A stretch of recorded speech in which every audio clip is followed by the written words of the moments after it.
Have you ever stood at an airport gate and marveled at the sheer power and grace of an airplane getting ready for takeoff? Among those metal birds, there's one that holds a special place in the hearts of pilots and aviation enthusiasts alike. The Boeing 757, often nicknamed the sports car of the skies for its incredible performance. The 757 has a story as impressive as its climb rate. Today, we're going to take a deep dive into the history of this legendary aircraft. Our story begins in the 1970s, a time of great change in the aviation industry. The oil crisis of 1973 sent fuel prices soaring, and airlines were desperate for more efficient aircraft. At the same time, noise regulations around airports were becoming much stricter. Boeing's legendary 727, a workhorse of the skies, was starting to show its age. It was noisy, thirsty for fuel, and a new solution was needed. Boeing initially considered stretching the 727, creating a version called the 727-300. However, airlines weren't convinced. They wanted a truly modern design, not just an update of an old one. So, Boeing went back to the drawing board. They launched a new project. This shared development was a game changer.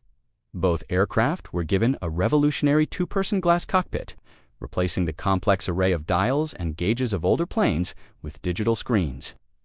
This meant that pilots could be certified to fly both the 757 and the 767 with minimal extra training. A huge cost saving for airlines. Imagine being able to fly to different types of planes with one license. That's the kind of efficiency Boeing was building into their new family of jets. The 757 retained a narrow-body design like the 727, perfect for busy domestic routes, but its wings and engines were anything but old-fashioned. The 757's design was a masterpiece of aerodynamics. It featured a newly designed wing that was more efficient than anything seen on a narrow body before. But the real magic was under those wings. Airlines were given a choice of two powerful high-bypass turbofan engines, the Rolls-Royce RB211 or the Pratt & Whitney PW2000 series. These engines were leaps and bounds ahead of the old.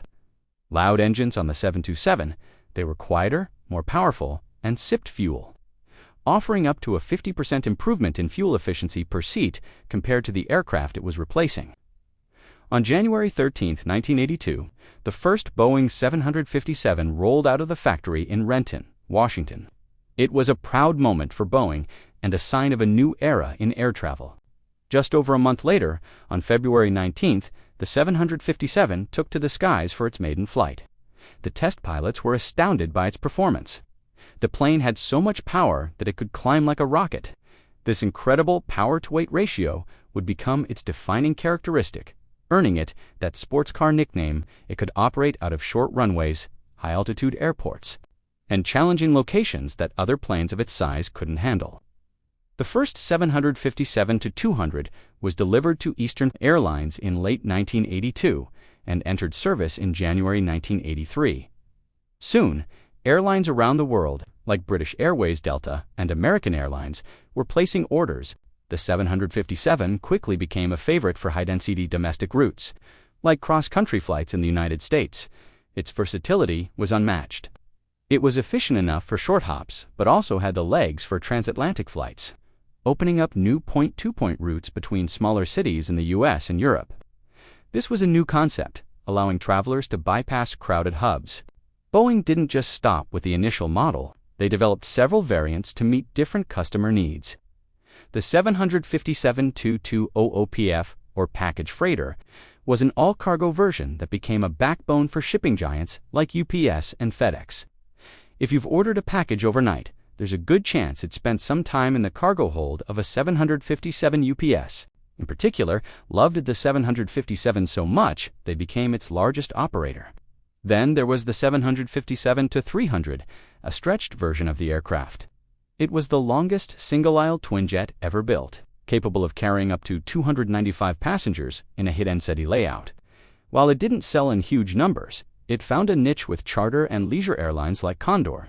Over its production run, which lasted until 2004, a total of 1,050 Boeing 757s were built. But why did production stop?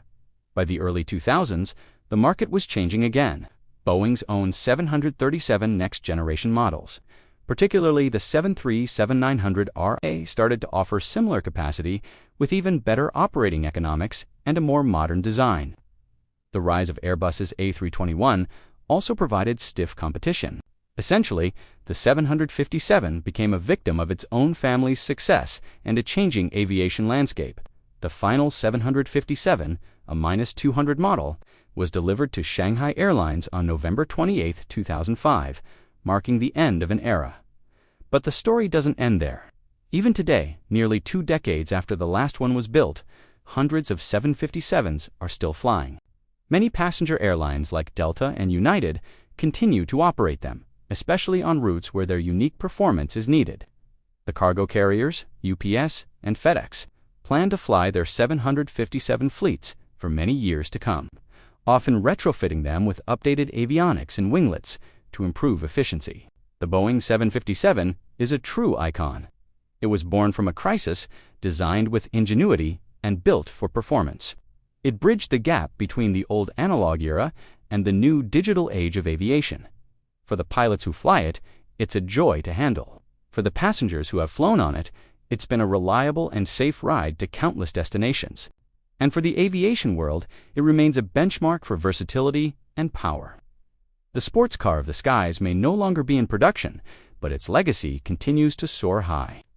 Thank you so much for joining me on this journey through the history of the Boeing 757. If you enjoyed this video and love aviation as much as I do, make sure to hit that like button and subscribe to the channel for more stories from the world of flight. We'll see you in the next one.